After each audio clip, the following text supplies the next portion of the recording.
Topic में हम discuss करने जा रहे हैं। वेरी गुड, आप समझ ही गए होंगे। हार्ट को डायग्राम बना रखा है हार्ट का, बड़ा ही खूबसूरत सा। ठीक है, हम क्या बात करने जा रहे हैं? हम बात करने जा रहे हैं 10th के लेवल तक का ह्यूमन सर्कुलेटरी सिस्टम, ब्लड के बारे में और आर्टरीज और वेन्स के बारे में हम डिस्कस कर चुके हैं इससे पहले वीडियो में। अब मैं बताऊंगी mechanism of working of heart, मतलब ब्लड कहाँ से हार्ट में आता है और कहाँ जाता है। हार्ट का क्या काम है? पंपिंग। ब्लड को पंप करता है, ये और कुछ नहीं। पंप कहाँ से कहाँ करता है? पहले बॉडी से आएगा इसके पास इम्प्योर ब्लड, तो उसको पंप करके कहाँ भेजना है प्योर होने के लिए? लंग्स में भेजना है। लंग्स से ब्लड प्योर होकर के आएगा फिर हार्ट के पास। अब इसे पंप करके कहाँ भेजना है? अब इसे पूरी बॉडी में भेजना है। तो यही है मैकेनिज्म हार्ट के वर्किंग की। हम लोग एक एक करके इसके चैम्बर्स के बारे में बात करेंगे और कहाँ से क्या वर्किंग होती है वो बात करेंगे। ठीक है, हार्ट के चार चैम्बर्स होते हैं, 4 चैम्बर्स। 2 चैम्बर होते हैं ब्लड रिसीव करने के लिए और 2 चैम्बर होते हैं ब्लड पंप करने के लिए। जो ऊपर वाले चैम्बर्स आप देख पा रहे होंगे, ये एक चैम्बर इधर है, एक चैम्बर इधर है। ये दोनों चैम्बर्स ब्लड रिसीव करने के लिए हैं। कहाँ से? एक चैम्बर है बॉडी में से रिसीव करने के लिए और एक चैम्बर है लंग्स में से रिसीव करने के लिए। फिर इसके नीचे ये 2 चैम्बर आप देख पा रहे होंगे, ये ट्रायंगुलर से चैम्बर हैं। ये दोनों चैम्बर, इनको हम कहते हैं वेंट्रिकल्स। वेंट्रिकल का काम होता है ब्लड को पंप करने का। ये पंप करके भेजेंगे, एक वेंट्रिकल पंप करके भेजेगा लंग्स की तरफ और दूसरा वेंट्रिकल पंप करके भेजेगा बॉडी की तरफ। देखो ब्लू कलर और रेड कलर से मैंने इसीलिए डिमार्केट किया है आप लोगों को ये कि ब्लू कलर बताता है ये डीऑक्सीजनेटेड ब्लड है, रेड कलर बताता है ये ऑक्सीजनेटेड ब्लड है। तो चलो एक बार हम समझना शुरू कर देते हैं। शुरू करते हैं राइट साइड से। हार्ट का जो राइट साइड है ये बिल्कुल अलग है। ये आधा हिस्सा, राइट हिस्सा डीऑक्सीजनेटेड ब्लड में डील करता है, रिसीव करना और पंप करना।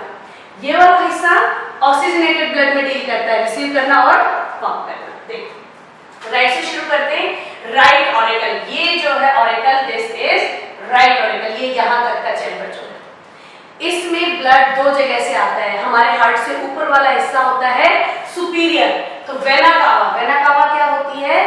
Largest when. Superior vena cava हमारे हेड रीजन से ब्लड लेके आ रही है। इम्प्योर ब्लड कहाँ डाल रही है? ऑरिकल में। इंफीरियर वेना कावा, ये वाली इंफीरियर हमारे हार्ट से नीचे वाले पार्ट का हिस्सा, बॉडी का हिस्सा, वहां से इकट्ठा करके ला रही है इम्प्योर ब्लड और कहाँ डाल रही है? ऑरिकल में। यानी कि आ रहा है कहाँ पे? राइट ऑरिकल में ब्लड आ रहा है किसके थ्रू? वेना कावा के थ्रू। अब यहाँ ये देख रहे हो आप, ये जो है यहाँ मैं इसको इरेज करके दोबारा बनाती हूँ। यहाँ पे ये चैम्बर वो होता है, वाल्व होता है जो कि इस तरह से बंद होता है। ये मान लो ये वाल्व बंद है, अगर इसके ऊपर प्रेशर पड़ेगा तो ये नीचे की तरफ खुल जाएगा। ये वाला भी वाल्व ऐसा ही होता है, इस तरह से बंद है और जैसे ही ये इस पे ब्लड भर जाएगा तो प्रेशर बनेगा। प्रेशर बनते ही ये क्या हो जाएगा? नीचे की तरफ खुल जाएगा। अब जैसे ही नीचे की तरफ खुला तो सारा ब्लड कहाँ फ्लो करेगा? वेरी गुड, राइट वेंट्रिकल में। जैसे ही प्रेशर कम होगा तो ये वाल्व अपने आप, जो ऐसे खुला था ना, अब ऐसे बंद हो जाएगा। और ये यूनिडायरेक्शनल है, ये सिर्फ नीचे की तरफ खुलता है, ऊपर की तरफ नहीं खुलेगा। ठीक है, जैसे हमारे दरवाजे होते हैं ना, एक ही साइड खुलते हैं, दूसरी साइड खोलने की कोशिश करेंगे तो नहीं खुलेंगे, ऐसे ही ये वाल्व होता है। तो अब क्या हुआ? जब ये ब्लड से भर गया पूरी तरह से, प्रेशर बना, प्रेशर बढ़ने की वजह से ये वाल्व खुला और कहाँ आ गया? वेंट्रिकल में भर गया। यहाँ का प्रेशर कम होते ही ये वाल्व दोबारा से अपने आप बंद हो गया। अब यहाँ का रास्ता बंद हो चुका है। ये वेंट्रिकल की वॉल्स हैं, बड़ी थिक वॉल होती हैं और इनका काम क्या होता है? पंप करने का। इलेक्ट्रिकल इंपल्सेस जनरेट होते हैं, वो मैं अगले वीडियो में 11th क्लास के लिए बनाऊंगी, तब बताऊंगी। ये इलेक्ट्रिकल इंपल्सेस हार्ट के जो मसल्स हैं उनको कंट्रैक्ट कर देते हैं। कंट्रैक्ट करेंगे तो क्या होगा? इसके अंदर जो ब्लड था वो भरने की कोशिश करेगा, कहाँ? जहां उसको रास्ता मिले। ये वाला रास्ता तो खुलेगा नहीं, है ना?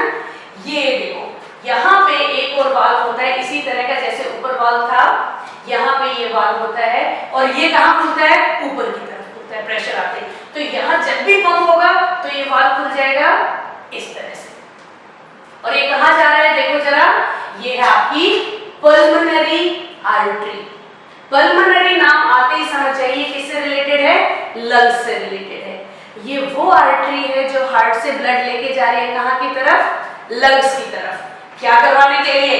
वेरी नाइस, डीऑक्सीजनेटेड ब्लड है, इसको ऑक्सीजनेटेड करने जा रहे हैं। रेस्पिरेटरी सिस्टम में मैं आप लोगों के साथ डिस्कस कर चुकी हूँ किस तरह से क्या मैकेनिज्म होती है। एल्वियोलाई के पास आकर के exchange of oxygen and carbon dioxide होता है। अगर आपको नहीं मालूम है तो मेरी रेस्पिरेशन की वीडियो देख लीजिए, समझ में आ जाएगा, हम उसको अभी यहाँ डिस्कस नहीं कर रहे। तो क्या हुआ, यहाँ से राइट ऑरिकल से ब्लड फ्लो किया राइट वेंट्रिकल में, राइट वेंट्रिकल ने पंप किया किसको? पल्मोनरी आर्टरी को। पल्मोनरी आर्टरी कहाँ लेके चली गई? लंग्स में। लंग्स में ब्लड प्यूरिफाई हो गया। लंग्स एक ऐसा ऑर्गन है जो इम्प्योर ब्लड रिसीव करता है और प्योर ब्लड देता है हार्ट को। इसके अलावा बाकी सारे ऑर्गन्स इम्प्योर ब्लड देते हैं और प्योर ब्लड रिसीव करते हैं। इसीलिए ये पल्मोनरी आर्टरी और पल्मोनरी वेन उल्टा काम करते हैं बाकी आर्टरीज से। बाकी सारी आर्टरीज क्या कैरी करती हैं? Oxygenated blood accept pulmonary artery. Arteries को डिफाइन करेंगे तो कैसे करेंगे? आर्टरीज वो वेसल्स होते हैं जो हार्ट से बॉडी पार्ट्स की तरफ लेके जा रहे हैं। ये भी वही कर रहे हैं, लेकिन जा रहा है लंग्स को, इसलिए डीऑक्सीजनेटेड जा रहा है। नाउ पल्मोनरी वेन नाम सुन के लगता है डीऑक्सीजनेटेड होगा, लेकिन लंग्स से क्या होता है? ऑक्सीजनेटेड ब्लड आता है। कहाँ? अब आ जाओ इस डायरेक्शन में। अब इस डायरेक्शन का काम खत्म हो गया है। अब यहाँ पल्मोनरी वेन आकर के कहाँ डाल देंगी? लेफ्ट ऑरिकल में। सेम मैकेनिज्म रिपीट होगी। लेफ्ट ऑरिकल में ब्लड कहां से आएगा? पल्मोनरी आर्टरी से। रेड कलर से दिखाया, इसका मतलब क्या हो रहा है? ये ऑक्सीजनेटेड ब्लड है। जब ये पल्मोनरी पल्मोनरी वेन से आ रहा है ये लेफ्ट ऑरिकल में, लेफ्ट ऑरिकल जब भर जाएगा, सेम मैकेनिज्म, ये क्या है? ये वही है, वाल्व है, और ये खुल जाएगा यहाँ से और ब्लड फ्लो करके कहाँ चला जाएगा? लेफ्ट वेंट्रिकल में। जब यहाँ से ब्लड खाली हो जाएगा तो इसका प्रेशर कम हो जाएगा, वाल्व बंद हो जाएगा, ये भर जाएगा, इलेक्ट्रिकल इंपल्सेस जनरेट होंगे। जनरेट होंगे तो क्या करेगा? पंप करेगा। पंप करेगा तो कहाँ जाएगा? देखो यहाँ पे सेम वही वाली चीज दोबारा से है, यहाँ पे वाल्व है, इस डायरेक्शन से ये ब्लड जा रहा है, सेम वाल्व है, ये पीछे से दिखा रखा है, यहाँ से होता हुआ जाएगा। ये क्या है? Aorta, largest artery. अरोटा से निकल करके फिर ये सुपीरियर और इंफीरियर अरोटा बन जाती है। बॉडी के ऊपर के पार्ट को, नीचे के पार्ट को ब्लड की सप्लाई करते हैं। बाकी आगे जाकर के ये काफी सारी ब्रांचिंग हो जाती है, लेकिन यहाँ से कहाँ से गया? अरोटा से होता हुआ ब्लड कहाँ चला गया? बाकी के सारे बॉडी पार्ट्स में। तो ये था मैकेनिज्म हार्ट का। फिर से फटाफट से बताती हूँ। राइट ऑरिकल में रिसीव किया वेना कावा से, लेफ्ट वेंट्रिकल को दिया। लेफ्ट वेंट्रिकल ने कहाँ भेजा? पल्मोनरी आर्टरी के थ्रू लंग्स में। लंग्स में प्यूरिफाई होकर के लेफ्ट ऑरिकल में आया, कहाँ से? पल्मोनरी वेन के थ्रू। लेफ्ट ऑरिकल से कहाँ आया? Left ventricle. लेफ्ट वेंट्रिकल ने पंप किया तो एरोटा के थ्रू ब्लड में चला गया। इसी को हम कहते हैं डबल सर्कुलेशन। क्यों? एक साइकिल में ब्लड हार्ट में 2 बार पास कर रहा है, एक बार इम्प्योर ब्लड और दूसरी बार प्योर ब्लड। कहीं पे भी मिक्सिंग नहीं है, इसीलिए ये मोस्ट एफिशिएंट पंपिंग ऑर्गन है मैमल्स में। इससे नीचे वाले जो ऑर्गेनिजम्स होते हैं उनमें, फिशेस में 2 चैम्बर्ड होता है, मिक्सिंग हो जाती है। एम्फीबियंस में 3 चैम्बर्ड होता है, 2 ऑरिकल 1 वेंट्रिकल होता है, मिक्सिंग हो जाती है।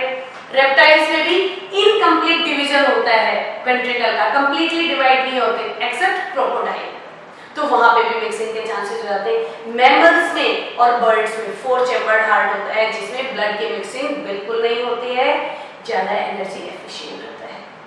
तो इसके साथ ही इस वीडियो को आज मैं बंद करती हूँ, और अगले वीडियो में हम लोग कुछ और टॉपिक्स लेकर के डिस्कस करेंगे। तब तक के लिए गुड बाय।